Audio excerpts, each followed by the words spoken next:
اللہ واحد اللہ اللہ محمد رسول اللہ، اللہ واحد اللہ اللہ محمد رسول پاکستان کو جس مقصد کے لیے وہ بنایا گیا تھا اس مقصد کا حقیقی عملی جامہ نہیں پہنایا گیا۔ آج بھی وہ اپنے قبروں کے اندر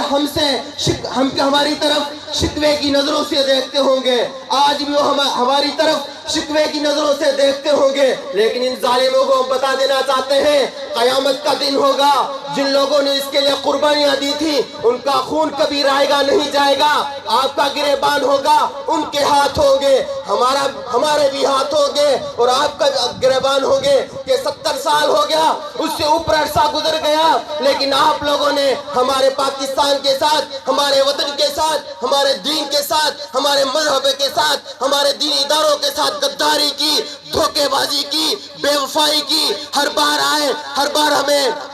سونے داؤں سے اور نعروں سے آپ نے ہمیں تسلیاں دی، ہمیں مطمئن کیا، ہمارا ووٹ حاصل کیا، ہماری ہمدردیاں حاصل کی، لیکن آپ نے ہمارے ساتھ بھی ہم سے بڑھ کر ہمارے مذہب سے، ہمارے کلمے سے، ہمارے اسلام سے، ہمارے دین سے غداری کی۔ اسی پس منظر کے اندر جمعیت طلبہ عربیہ جو کہ دینی مدارس کے طلبہ کا ایک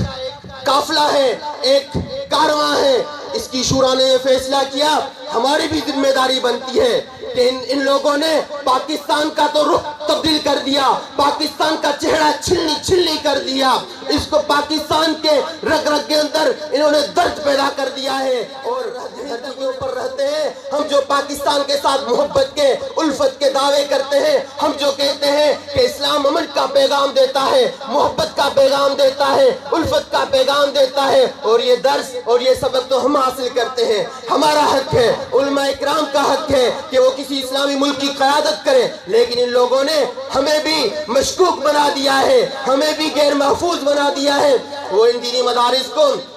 دہشت گردی اور انتہا پسندی کے مراکز کہتے ہیں، وہ ان علماء کو اور دینی مدارس کے اندر پڑھنے والے اور پڑھانے والے لوگوں کو، طلباء کو دہشت گرد، انتہا پسند، جدت پسند،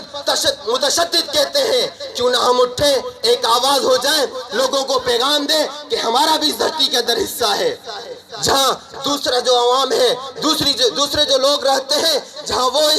اس ناسور سے ناچور ہیں، جو اس نظام سے آج وہ بیزاری کا اعلان کرتے ہیں، وہیں پر ہم بھی اس نظام سے بیزاری کا اعلان کرتے ہیں کہ آپ لوگوں نے ہمارے وطن کا، ہمارے پاکستان کا چہرہ بدل دیا ہے، اور آپ نے ہمارے وجود کو مشکوک بنا دیا ہے، غیروں کے اشاروں پر، یہودیوں کے اشاروں پر، انگریزوں کے اشاروں پر آپ نے دینی مدارس کو، دینی اداروں کو غیر محفوظ بنا دیا ہے۔ حالانکہ جب دینی ادارے غیر محفوظ ہو جائیں گے تو وہ وطن، وہ ملک بھی غیر محفوظ ہو جائے گا۔ اس لیے ہم اپنے دینی اداروں کا جہاں تحفظ چاہتے ہیں، جہاں ہم ان کا تقدس چاہتے ہیں، وہیں پر ہم ان کے اندر پڑھانے والے علماء کا بھی تحفظ اور تقدس چاہتے ہیں، وہاں پر پڑھنے والے طلباء کا بھی تقدس اور تحفظ چاہتے ہیں۔ اس سے بڑھ کر ہم اپنے وطن کا تحفظ چاہتے ہیں، ہم اپنے وطن کے تقدس کی جو پامالی ہو رہی ہے، ہم اس کا آپ سے مطالبہ کرتے ہیں کہ ہمارے وطن کا تقدس بحال کیا جائے، ہمارے وطن کو وہی تحفظ دیا جائے جس مقصد کے لیے، جس نسب العین کے لیے اس وطن کو بنایا گیا تھا۔ کسی کہنے والے نے کہا ہمیں تو تعجب لگتا ہے کہ پاکستان کو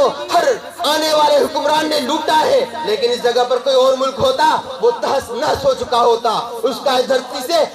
نقشہ مٹ چکا ہوتا، وہ صفحہ ہستی سے مٹ چکا ہوتا، لیکن یہ وطن پاکستان ہے جو ابھی تک قائم ہے۔ ہنانے والے نے اس کو بے دردی سے لوٹا ہے، اس کو یہی کہا گیا اے پاگل تو کیا سوچتا ہے، یہ تو وہ وطن ہے جسے ایک نظریے کی بنیاد پر وجود میں لایا گیا تھا۔ وہ نظریہ ان کا کیا ہے؟ وہ نظریہ یہی ہے کہ ساری خدائی کو مسمار کر کے صرف ایک خدا کو ماننا ہے، ایک نبی پر ایمان لانا ہے۔ اسی نسب العین کے تحت یہ وطن وجود میں لایا گیا تھا، تو اس وطن کو ہر کوئی آئے گا، لوٹے گا، کھائے گا، چاہے وہ تباہ کرنے کی کتنی بھی کوشش کرے، لیکن اس وطن کو صفحہ ہستی سے نہیں مٹانا۔ اللہ واحد اللہ اللہ